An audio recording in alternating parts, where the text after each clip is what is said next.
All right, welcome to Thursday morning meditation. So if you are doing this after the fact, whatever day it is for you, just welcome.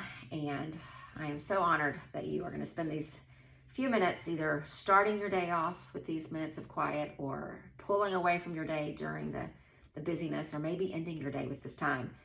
But either way, whatever your configuration looks like, the idea is you showed up. And so as we just sit together for these first few breaths, I want to remind you, this is a meditation practice. So as your eyes gently close and you try to let your body just kind of settle in, just really honor that idea. And it fits so beautifully with our word for today, which is grace. But before we get into that, I want you just to keep confirming in your head, this is practice. Meditation is not something else on our list that we try to achieve or we try to master. It is something that first and foremost, we try it, we experience it, and ideally, as we do that, we get the sensation of the power that the present moment really is. It has the power to help us stop the worry about the future or the lamenting about the past. It helps us to see the beauty in this moment and this breath. And so just give yourself a little break and know that I show up with everything I've got right now, right here, and it is good enough. So let's just settle in, breathing together, trying to find that slow, even, steady breath. And if you're just beginning to kind of wake up, just finding that rhythm of filling yourself up with that life-giving force of that prana that you're breathing in, and then finding that ease into your physical position as you breathe out. And if you're drawing away during the day and doing this later on, maybe the breath is already really engaged and you need to slow it down. Because our goal in meditation is that the breath keeps us here. It's not so slow and so relaxed that we drift off. But it's also not labored that we feel like we need to rush. Our goal in meditation is to become so acutely aware of this moment that the other moments are allowed to just kind of blur. And then as this moment passes, we embrace the next. And so it goes. So as you're beginning to settle, getting that breath connected, our word today, like I said, is grace. And when we talk about grace, most often we think about extending it to others, extending it to people in our life who have gone through a tough time and they need a break. And we give them the grace, we give them the patience, the compassion that they need in that moment, regardless of if they've earned it or deserve it, or even sometimes if we've got it to give, but we recognize they need something. We give grace to the woman at the drive-through window, at this checkout at the grocery store, when we see she's having a tough day. So we give it to strangers. We just offer a pause and a calm, and we don't react with judgment. And so what a beautiful idea that we could take all of that and turn it back onto ourselves. Grace. I love this definition of grace that says that it is the face that love wears when it meets imperfection. And no matter who we are and how good we are at what we do or what we've become or accomplished or what accolades are hanging on our wall, we all have imperfections. And so what I want us to do is, as we sit together, I want you just to imagine, even though your eyes are closed, that you're standing there looking in your mirror. And the first and most easy way to think about grace is what that physical reflection is back to you. Sometimes we look in the mirror and the very first thing we see is criticism. Something's not exactly as we want it to be or as we think it should be or how we hoped that it would be at this point. If we have a physical practice of some kind, we want progress, we want results immediately. If we've gone through any kind of physical trauma or a sickness or any kind of path that's changed some things about us, or even just the natural path of aging, we look on that physical reflection in the mirror and we judge it harshly. But the first place that we could very concretely start to think about this idea of grace, of looking upon ourselves with love when we see imperfection, it starts with that physical reflection of seeing that, you know what? I woke up today with breath in my lungs and a chance to do good things. It doesn't matter that this spot is a little gray, or this spot is a little wrinkled, or this spot is not as firm or as toned or as whatever as I want it to be. I woke up today with breath in my lungs and a chance to do good things. And then I would encourage you that as you imagine yourself looking at that mirror, that you take the gaze beyond the physical and you start to look internal. We all have personality traits. We all have things about us that really just make us who we are. But oftentimes those same things that sometimes we celebrate, in other times, we wish them away.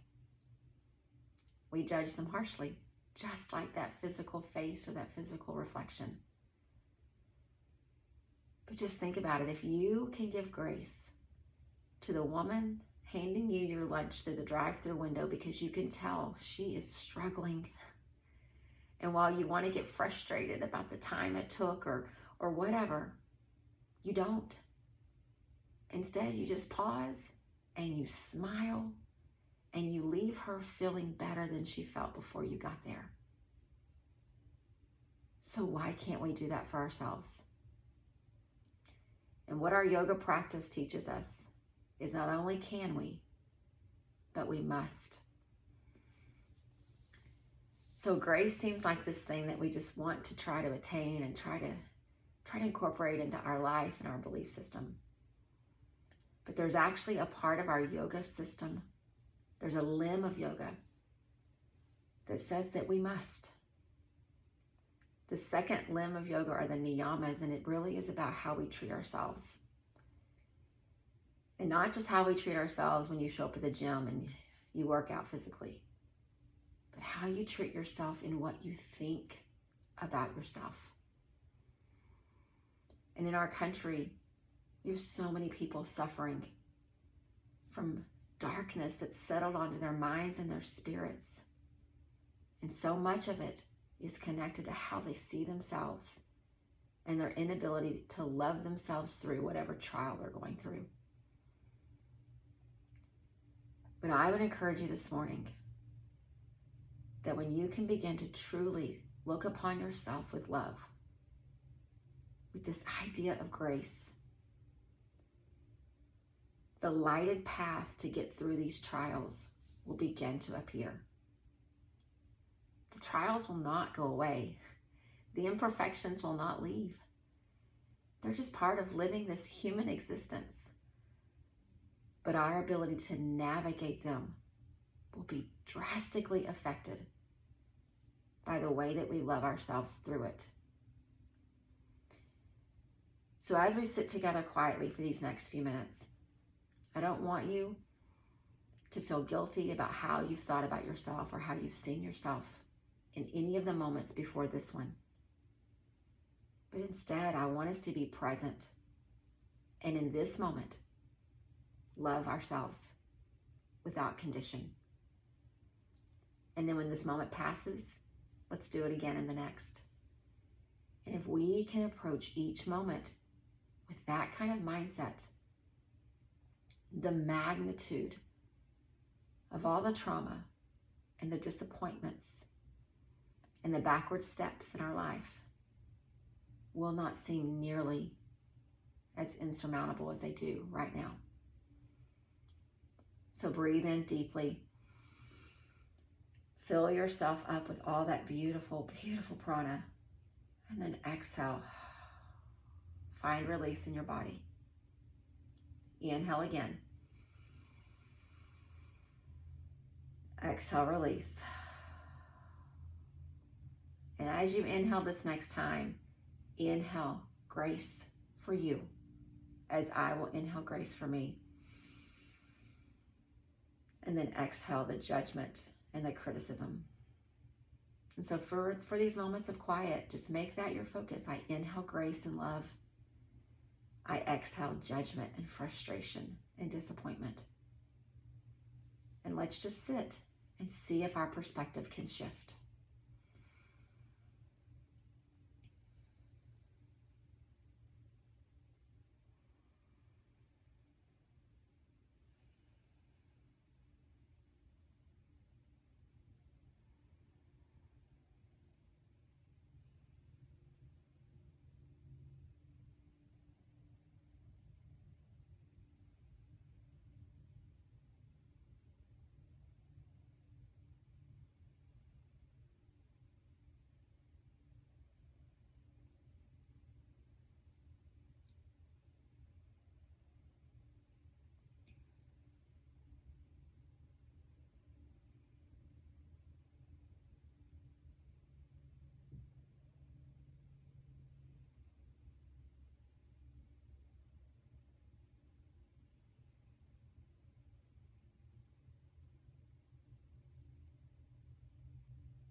We inhale grace and love and acceptance of self. We exhale that harsh voice of judgment. And with each breath today, as we've done in these few minutes together, let's remember that grace is the face of love as it begins to see imperfection. We don't change things about our life because we hate them, because those methods of change will be short-lived and you will give up. But when you can do things to get healthier or calmer or more knowledgeable in something that you want to learn about, or whatever it is that you're trying to do for your own growth, if you can do them from a place of love, because you love yourself so much, you want this for yourself, your commitment will be much more easier to sustain. So take the grace, take the love into your day. Pause in the moments when you get frustrated or when the path looks dark. Breathe in the grace. Breathe out the judgment. Namaste.